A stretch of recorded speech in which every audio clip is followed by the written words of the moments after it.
more from me a long time ago. I have loved and respected him my entire life, and I could not be more proud tonight to present to you and to all of America my father and our next president, Donald J. Trump.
Thank you. Thank you.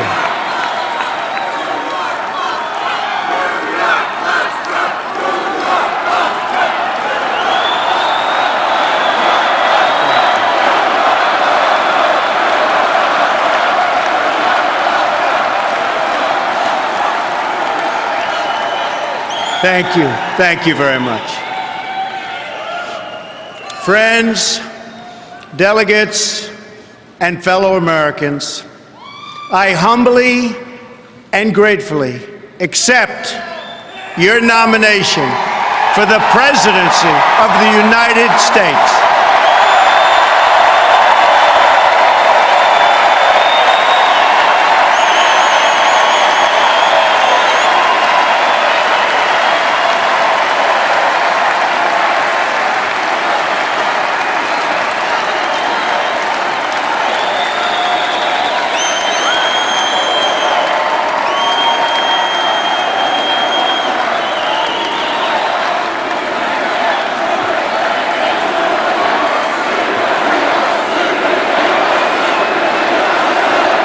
USA, USA, USA, USA.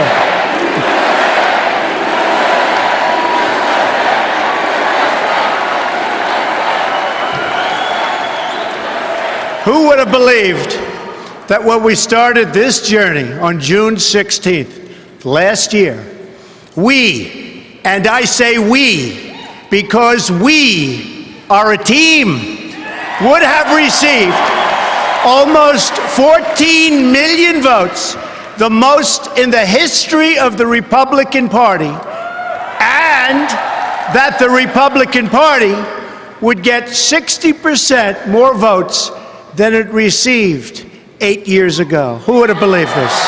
Who would have believed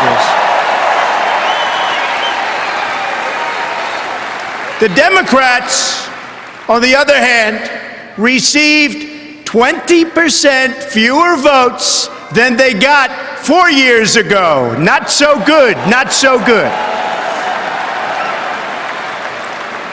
Together, we will lead our party back to the White House, and we will lead our country back to safety, prosperity, and peace.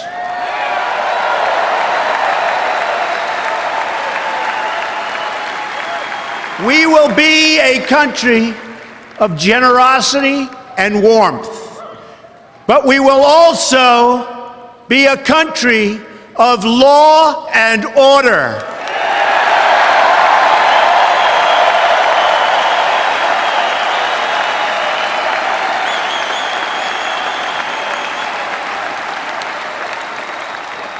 Our convention occurs at a moment of crisis for our nation.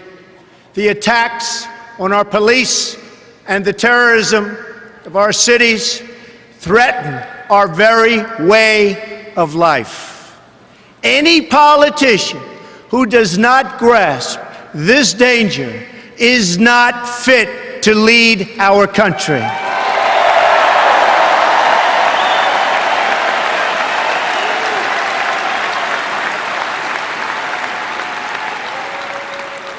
Americans watching this address tonight have seen the recent images of violence in our streets and the chaos in our communities. Many have witnessed this violence personally. Some have even been its victims. I have a message for all of you. The crime and violence that today afflicts our nation will soon, and I mean very soon, come to an end.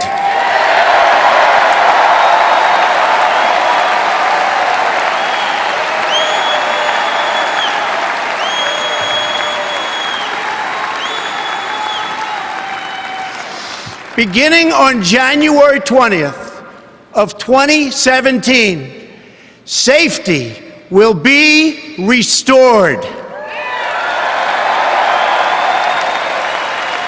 The most basic duty of government is to defend the lives of its own citizens. Any government that fails to do so is a government unworthy to lead. It is finally time for a straightforward assessment of the state of our nation. I will present the facts plainly and honestly.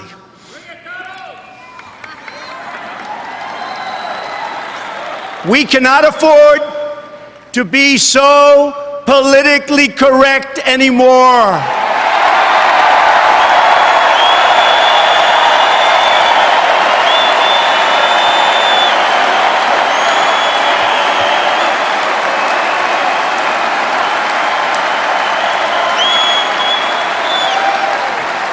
So if you want to hear the corporate spin, the carefully crafted lies, and the media myths, the Democrats are holding their convention next week. Go there.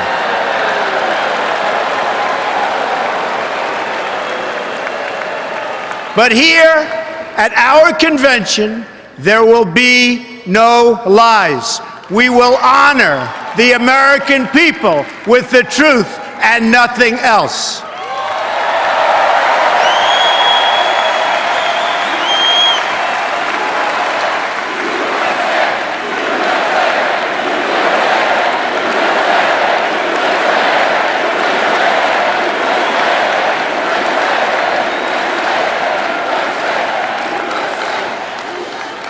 These are the facts.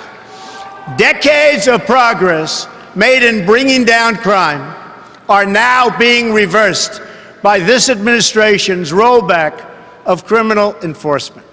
Homicides last year increased by 17% in America's 50 largest cities. That's the largest increase in 25 years. In our nation's capitals, killings have risen by 50%. They're up nearly 60% in nearby Baltimore. In the president's hometown of Chicago, more than 2,000 people have been the victim of shootings this year alone, and almost 4,000 have been killed in the Chicago area since he took office. The number of police officers killed in the line of duty has risen by almost 50% compared to this point last year. Nearly 180,000 illegal immigrants with criminal records ordered deported from our country are tonight roaming free to threaten peaceful citizens. The number of new illegal immigrant families who have crossed the border so far this year already exceeds the entire total from 2015. They are being released by the tens of thousands into our communities with no regard for the impact on public safety or resources.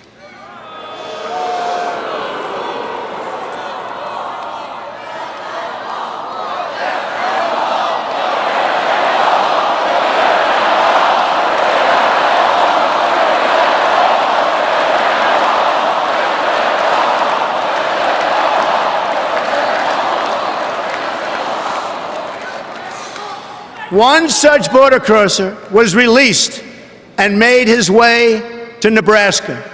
There, he ended the life of an innocent young girl named Sarah Root. She was 21 years old and was killed the day after graduating from college with a 4.0 grade point average, #1 in her class.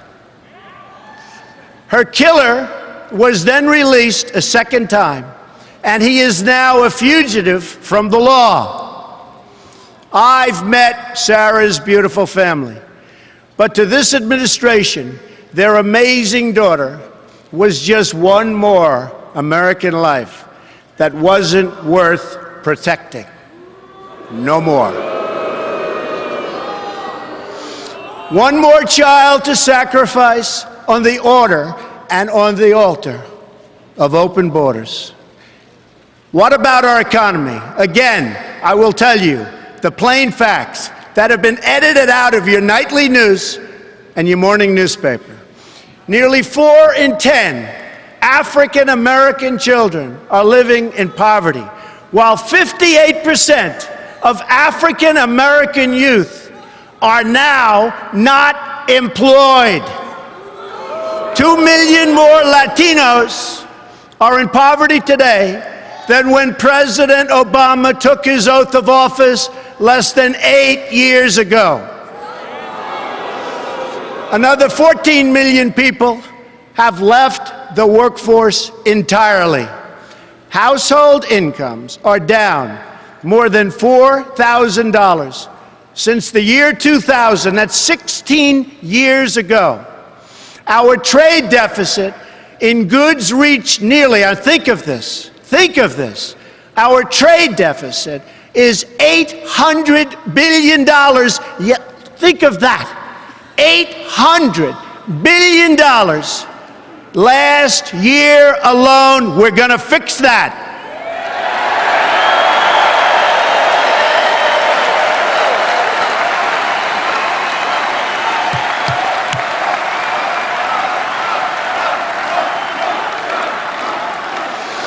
The budget is no better. President Obama has almost doubled our national debt to more than $19 trillion and growing. And yet, what do we have to show for it? Our roads and bridges are falling apart. Our airports are third world condition. And 43 million Americans are on food stamps. Now, let us consider the state of affairs abroad.